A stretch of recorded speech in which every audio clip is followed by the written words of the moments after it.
আজকে তোমাদের আমি একটা ট্রিক শেখাবো। 15, 25, 35, 45 এদের স্কোয়ার একটু করে বের করবে। একটি সহজ নিয়ম হচ্ছে সবার ডান দিকে 25 লিখে দাও।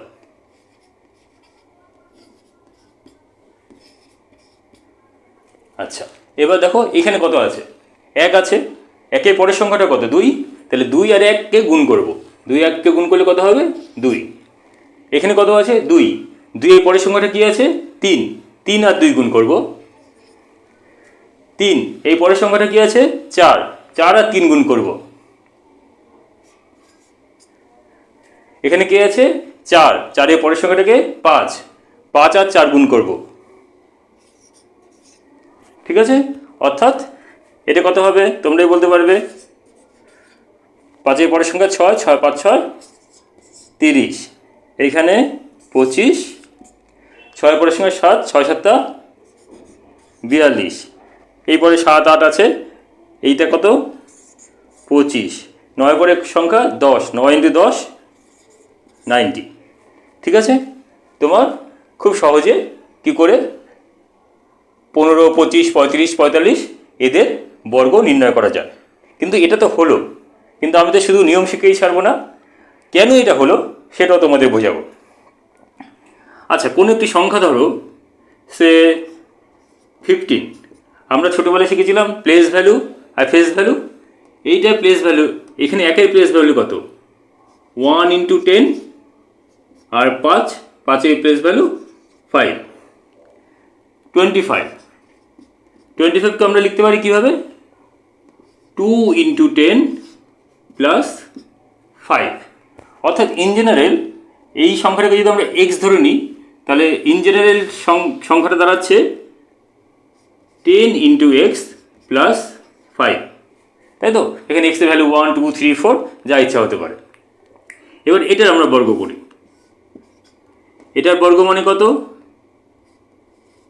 100x² + 2 × 10x × 5 + 5 স্কোয়ার মানে 25।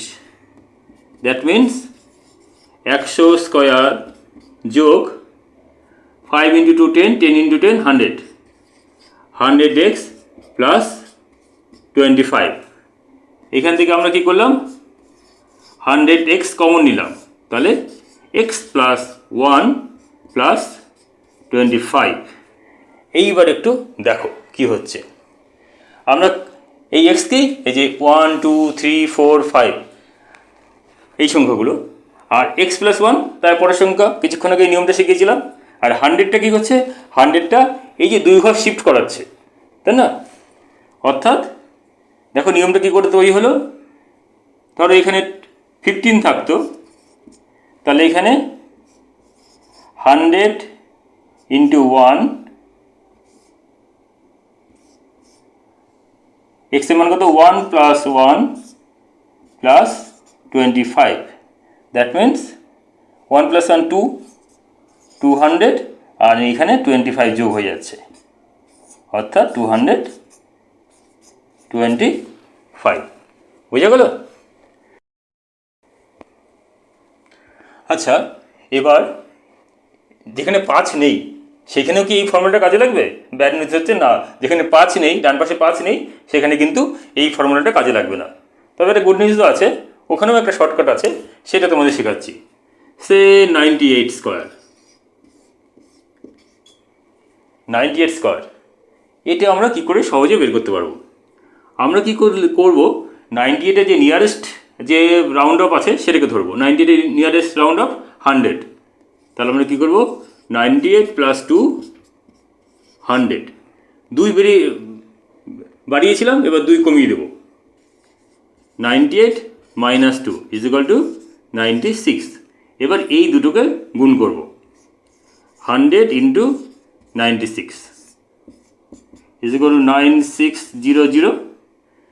এর সাথে কি অ্যাড করব, এর সাথে যে 2 আমরা কমিয়েছিলাম এবং বাড়িয়েছিলাম তার স্কোয়ারটাকে অ্যাড করব, 4।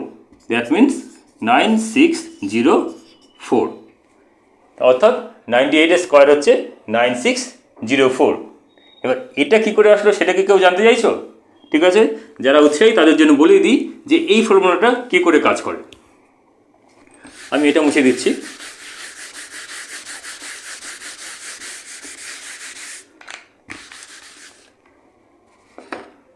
আমরা কি জানি, A square minus B square is equal to A plus B into A minus B. Therefore A square is equal to A plus B into A minus B plus B square. দেখো আমি exactly এই জিনিসটাই করেছি। আমরা কি আমাদের এটা হচ্ছে আমাদের এই সংখ্যাটা, আর বিটা হচ্ছে নিয়ারেস্ট রাউন্ড অফ পাওয়ার জন্য আমরা যা ইনক্রিমেন্ট করেছি বা ডিক্রিমেন্ট করেছি। ঠিক আছে, দেখো আমরা এই ফর্মুলাটা ইউজ করছি। ধরো এই 98 এর ক্ষেত্রে তাহলে 98 square is equal two 98 plus 2। আমরা প্লাস 2 কেন করলাম? যাতে একটা জিরো নাম্বার পাই, জিরো সমেত নাম্বার পাই, যাতে আমাদের গুণ করতে সুবিধা হয়। 98 মাইনাস 2 প্লাস 2 স্কোয়ার বাই 4, এটাই 100 ইন্টু 96 প্লাস 4, দ্যাট মিনস 9604। তাহলে তোমরা শিখে গেলে। কেমন লাগলো ট্রিক্সটা আমাকে কমেন্টসে জানাও।